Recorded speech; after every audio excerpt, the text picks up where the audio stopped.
Look, let me describe a moment that probably happened to you recently, even if you don't like admitting it. You log into your bank app, maybe while standing in line somewhere, maybe late at night before going to bed. You already know roughly what the number should be. You got paid. You didn't do anything crazy. No vacations, no luxury shopping spree, no big emergency. And yet, when the balance loads, there's this tiny drop in your stomach because the number is lower than it should be. Not catastrophically low, just disappointing. And your brain immediately starts scanning for an explanation.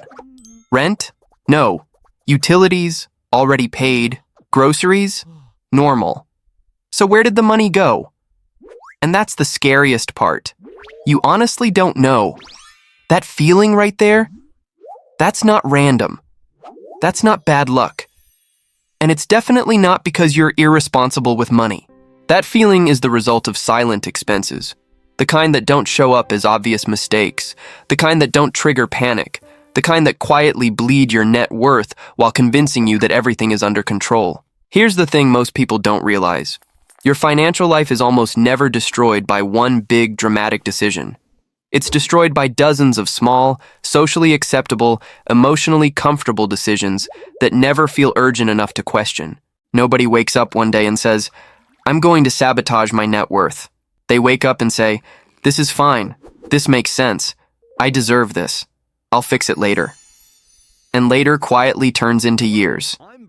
My name is Bobby, and I spend way too much time thinking about personal finance, money psychology, and why people who earn decent money still feel financially stuck.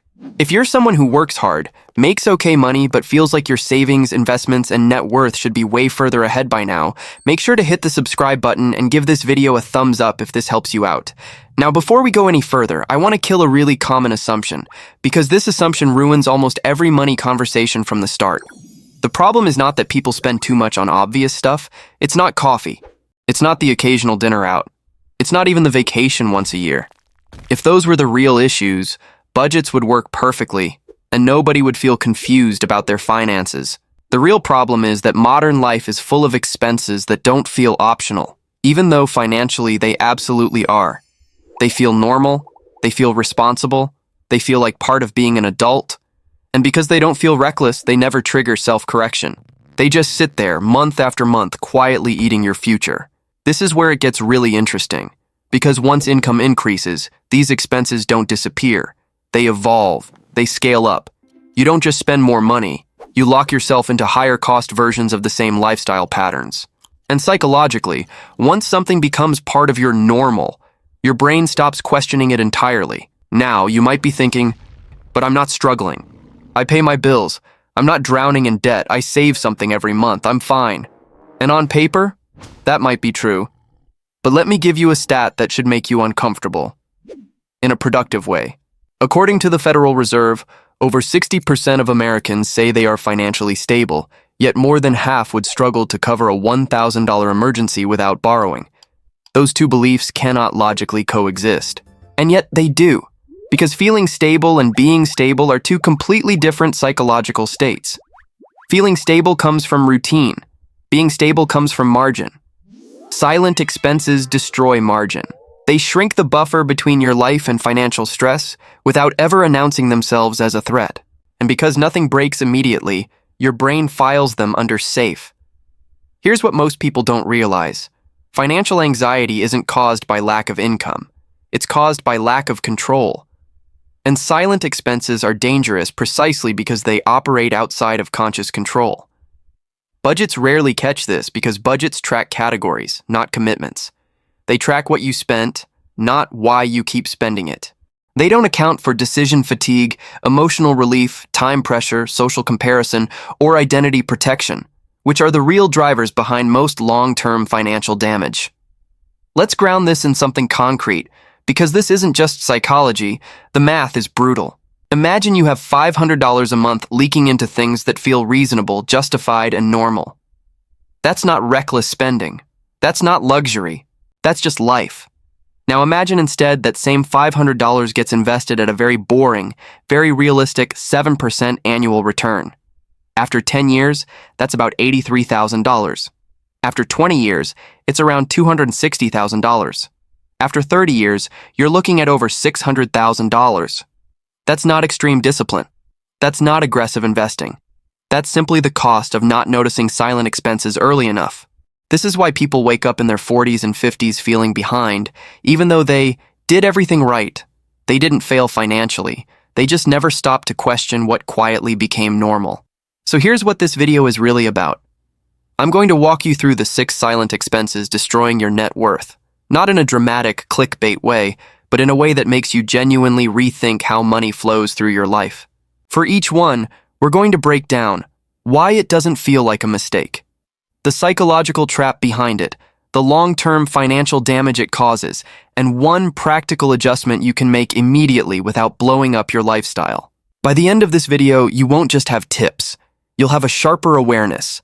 And awareness is the only thing that actually changes financial behavior long-term. Because once you see these expenses clearly, they stop being invisible. And when they stop being invisible, they stop controlling your future. Here's what most people don't realize. The most expensive financial mistakes are the ones you never actively choose. They're the ones that slowly turn into defaults. They happen quietly, in the background, without a single dramatic decision point where you stop and say, yes, I want this forever. And that's exactly why lifestyle automation is the most dangerous silent expense of all. Lifestyle automation is what happens when convenience slowly replaces intention. Your bills are on autopay. Your subscriptions renew automatically. Your spending patterns repeat themselves every month without friction. And psychologically, your brain interprets anything that doesn't require a decision as safe. You stop evaluating whether the expense still serves you. You stop asking if the value still matches the cost. It just becomes part of the noise of life. Look, automation itself isn't bad. In fact, automation is powerful when used intentionally. Automating investments, savings, and debt payoff can massively improve your financial life. The problem is that most people automate consumption first and only think about investing later, if they think about it at all. This is where it gets really interesting. Once an expense becomes automated, your brain stops categorizing it as spending. It becomes a fixed part of reality, like gravity. You don't feel the pain of paying. You don't feel the trade-off. You don't feel the opportunity cost. And because there's no emotional friction, there's no motivation to change it. Now you might be thinking, okay, but these are small things. They're manageable. And individually, sure, they are. But your brain doesn't evaluate money individually. It evaluates patterns. Behavioral economists call this payment decoupling. When the moment of payment is separated from the moment of consumption, spending feels painless. That's why credit cards feel easier than cash. That's why subscriptions feel cheaper than one-time purchases. And that's why automated expenses are so powerful. They remove the emotional signal that normally tells you to stop. According to research from MIT, people spend up to 40% more when payment is frictionless compared to when payment is emotionally salient. That's not because they're irresponsible. It's because the brain relies on discomfort as a regulatory mechanism. When discomfort disappears, regulation disappears with it. And here's the trap. As your income increases, you don't question automation. You add more of it. Faster delivery, premium versions, upgrades, better seats, nicer services. Each one feels justified. Each one feels earned. And none of them feel dangerous in isolation. Let's put some real numbers on this because the math is where people finally start paying attention. Imagine your automated lifestyle costs you an extra $750 per month compared to a more intentional version of the same life. Not extreme. Just subscriptions, upgrades, convenience fees, delivery premiums, memberships you barely use, and nice-to-have services you stopped questioning years ago. That's $9,000 per year. Now, instead of thinking about that as money spent, think about it as capital that never gets a chance to compound. Invested at a conservative 7% over 30 years, that $9,000 per year turns into over $850,000. That's the part most people never emotionally connect with. Automation doesn't feel expensive because the cost is spread out. But wealth is built through concentration, not dispersion. This is why high earners often feel just as stressed as low earners. Their income went up, but their automation scaled with it. Their lifestyle didn't just inflate, it hardened. Here's the psychological layer most financial advice ignores. Lifestyle automation isn't really about comfort. It's about identity protection. Once you get used to a certain level of convenience, your brain associates it with success, adulthood, and competence. Cutting it feels like regression. It feels like failure. It feels like going backward. So instead of asking, "Is this worth it?" people ask, "Can I afford it?" And that's a fundamentally different question. Affordability focuses on short-term survival. Worth focuses on long-term alignment. This is why people who are doing fine financially still feel trapped. Their money isn't serving them. It's maintaining a version of themselves they're afraid to outgrow. Here's the fix, and it's simpler than people expect, but it requires honesty. You don't eliminate automation, you audit it. Once every 6 months, you pause all non-essential automated expenses. Subscriptions, memberships, convenience services, upgrades, all of it.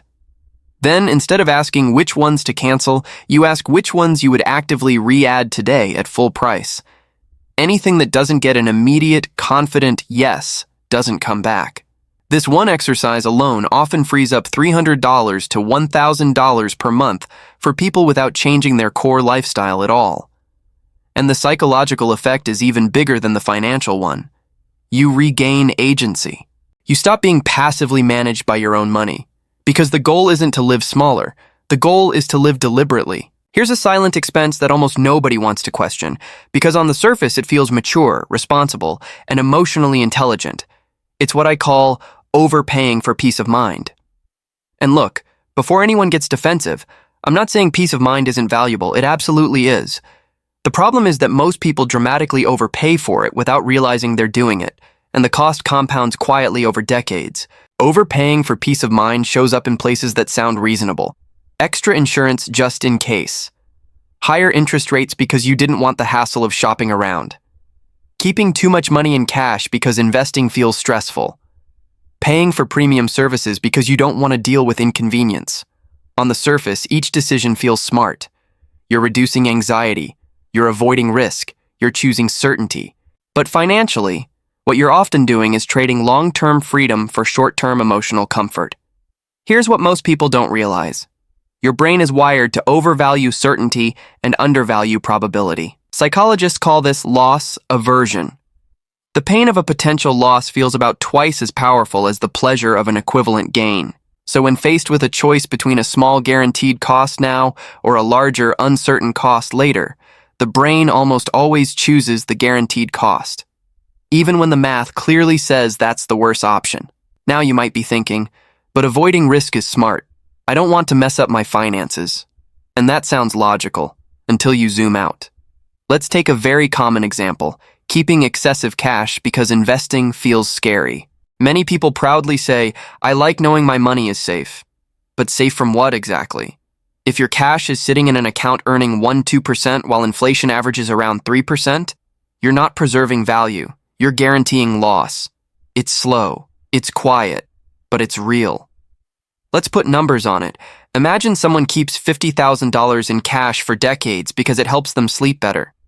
If that money were invested at a conservative 7% instead, over 30 years it could grow to roughly $380,000.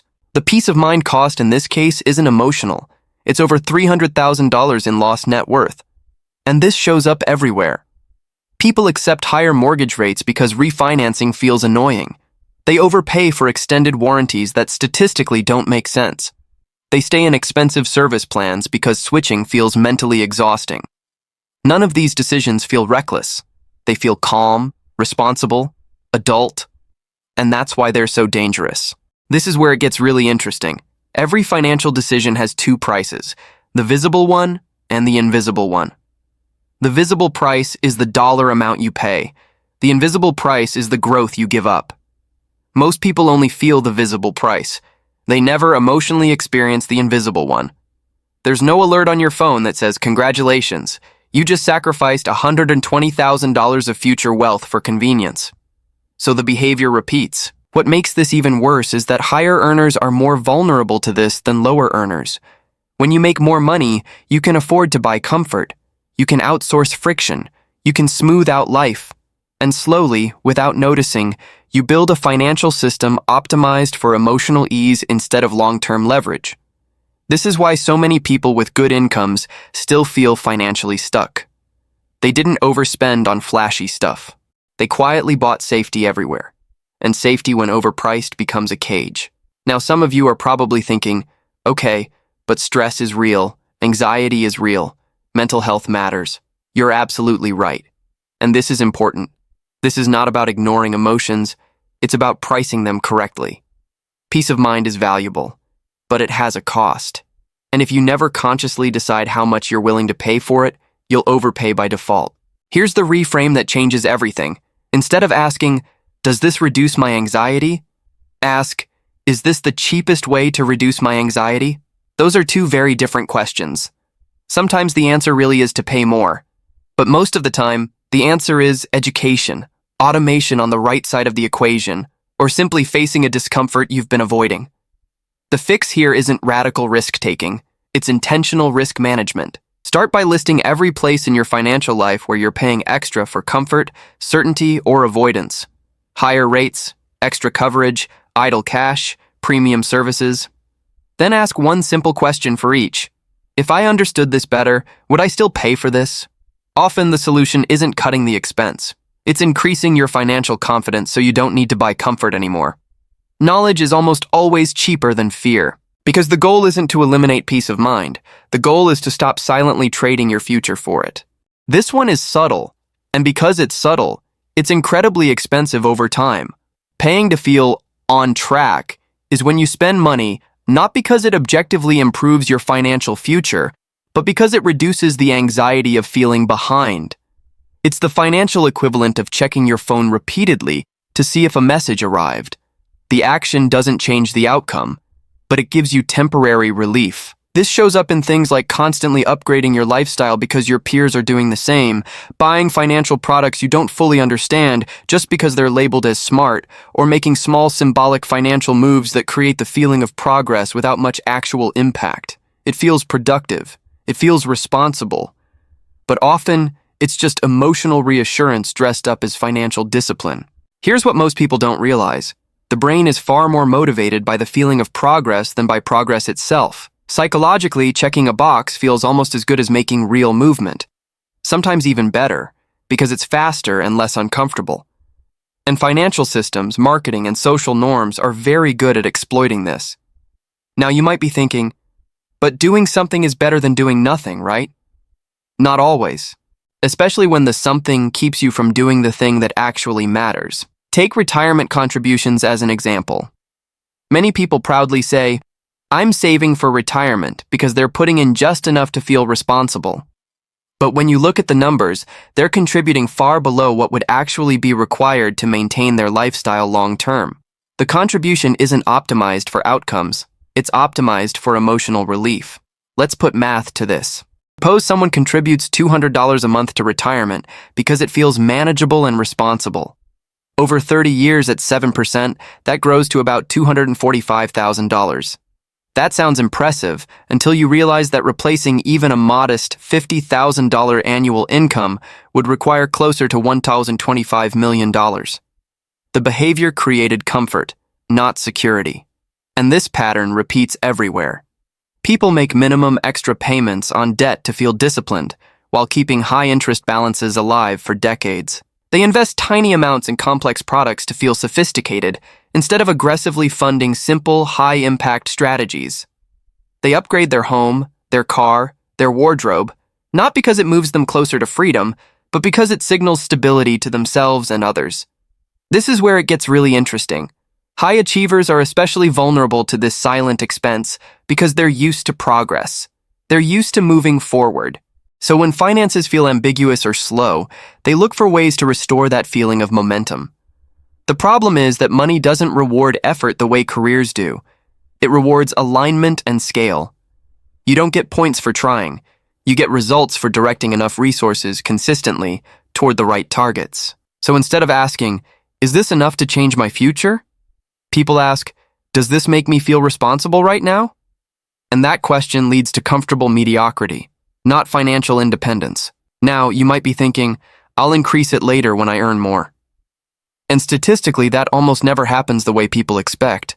As income rises, lifestyle rises with it. New obligations appear.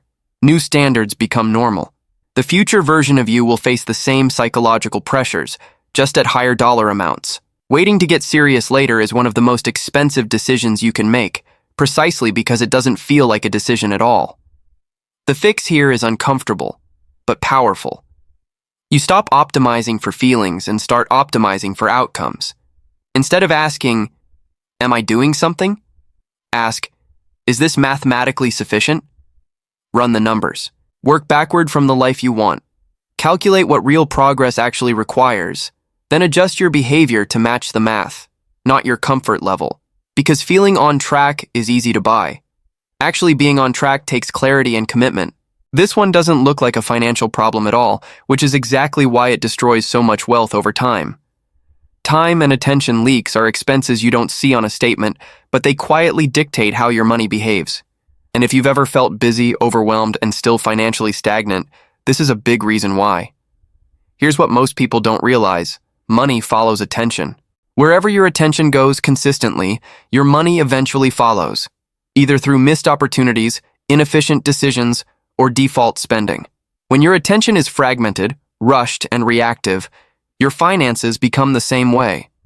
Think about how most people interact with money. They don't sit down calmly and strategically. They deal with it between meetings, late at night, or when something breaks. Decisions get made under pressure.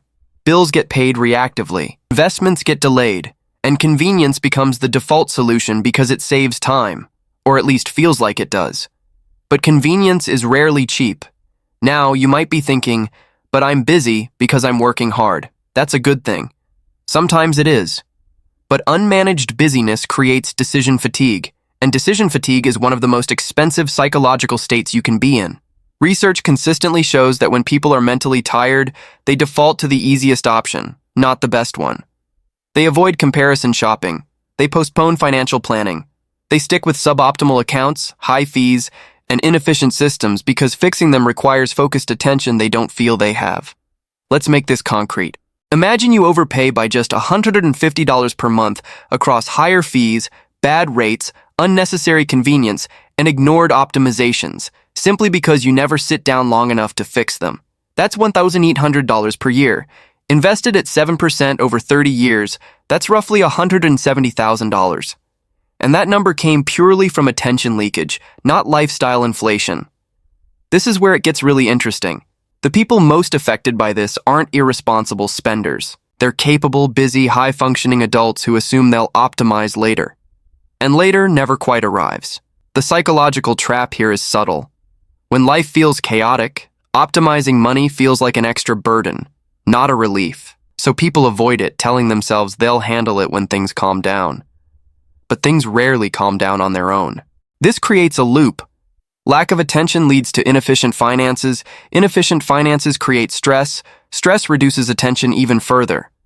And inside that loop, money slowly leaks out through higher costs, missed growth, and reactive decisions. Here's what most people don't realize. Clarity saves time. A well-designed financial system reduces cognitive load. It removes repeated decisions. It simplifies choices. But you only get that benefit if you invest focused attention up front. Now, some of you are probably thinking, "I just don't have the time to manage all this." And I get it. But that belief is exactly what keeps this silent expense alive. You don't need constant attention. You need periodic, high-quality attention. 2 or 3 focused sessions per year can eliminate years of inefficiency. The problem isn't lack of time, it's lack of protected time. And here's the uncomfortable truth.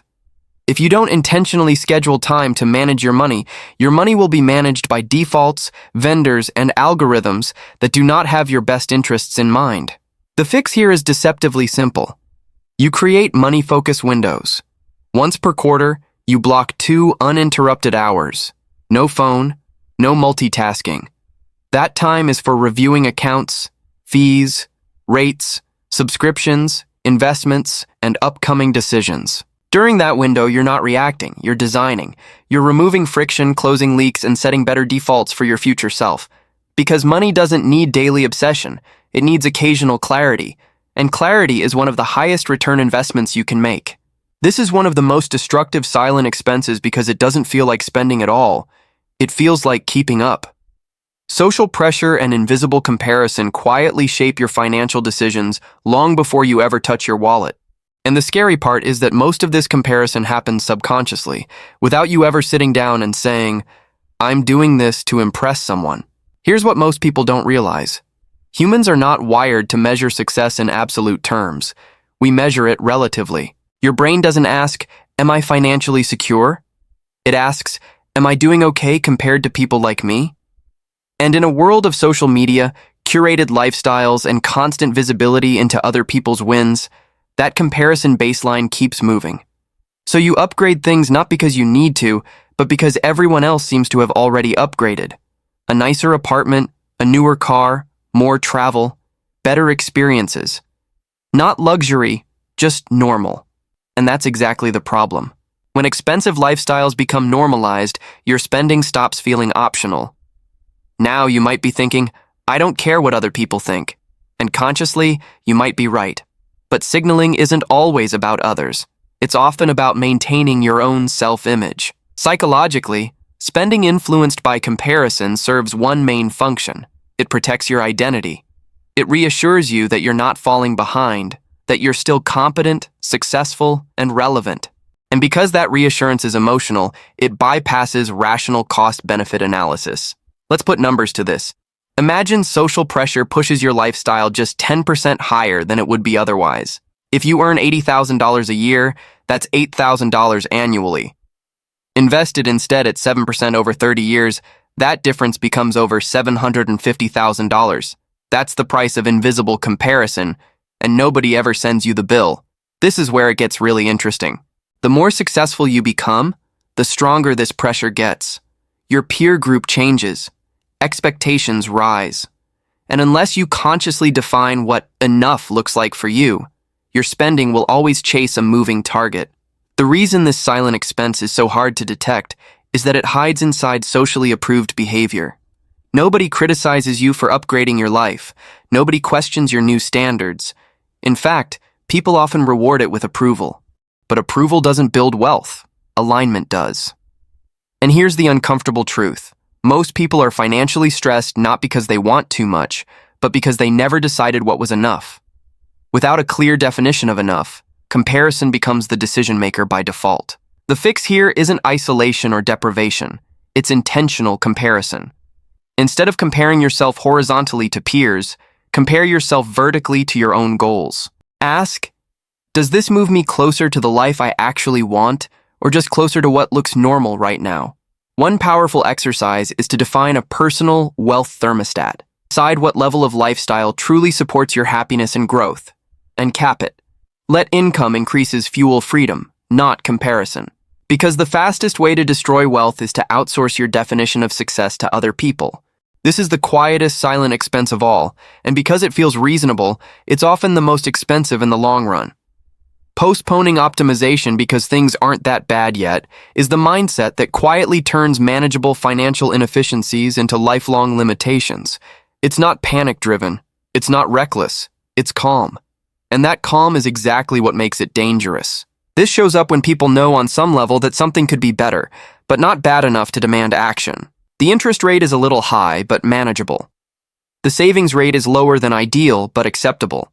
The investment allocation isn't optimized, but it's fine. Everything works just well enough to delay discomfort, and that delay slowly compounds into regret. Here's what most people don't realize. Financial damage doesn't require dysfunction. It only requires delay. And the brain is very good at rationalizing delay when there's no immediate pain. Now, you might be thinking, I'll optimize when I earn more, when life slows down, when I have more clarity. And that sounds logical, until you understand how humans actually behave. Psychologically, later is not a time. It's a defense mechanism. It protects you from discomfort today by borrowing confidence from a future version of yourself who may never feel more ready than you do right now. And statistically, optimization almost never happens later at the scale people imagine. Income rises, yes, but obligations rise faster. Lifestyle expands, complexity increases, and the same inefficiencies remain, just at higher dollar amounts. This is where it gets really interesting.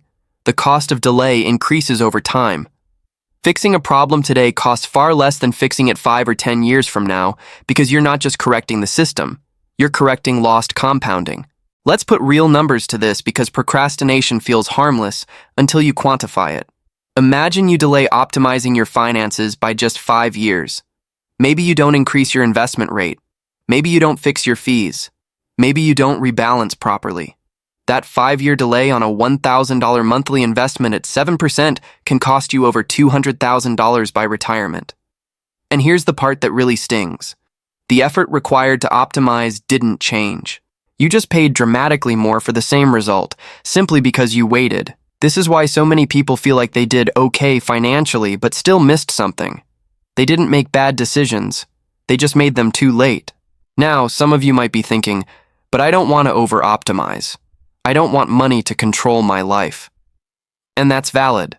But optimization isn't obsession. It's alignment. Optimizing your finances doesn't mean micromanaging every dollar. It means setting up systems that work well enough that you don't have to think about them constantly. It's about reducing future stress, not increasing present anxiety. And here's the key insight. Inaction is also a decision. You're either choosing your financial trajectory intentionally or you're letting inertia choose it for you. The fix for this silent expense is simple, but it requires courage. You stop waiting for urgency and act on clarity instead. Pick one area of your financial life that you've been postponing. Just one. Investments, debt, savings rate, fees, or structure. Set a deadline. Make a change. Not because things are bad, but because they could be better. Because the best time to optimize isn't when things are falling apart. It's when you still have flexibility. If there's one thing I want you to take away from this video, it's this. Your net worth isn't destroyed by big mistakes. It's quietly shaped by small defaults. Defaults you accepted without noticing. Defaults that felt normal. Defaults that felt safe. But the moment you see them, they lose their power. So here's your action step. Pick one silent expense from this list. Just one. Identify it. Challenge it. Redirect it. Do that consistently. And your financial future changes more than any get-rich-quick strategy ever could. If this video helped you see your money differently, hit the like button, subscribe, and share it with someone who's doing fine, but secretly feels stuck. Because awareness is contagious, and it's the first step toward real financial freedom.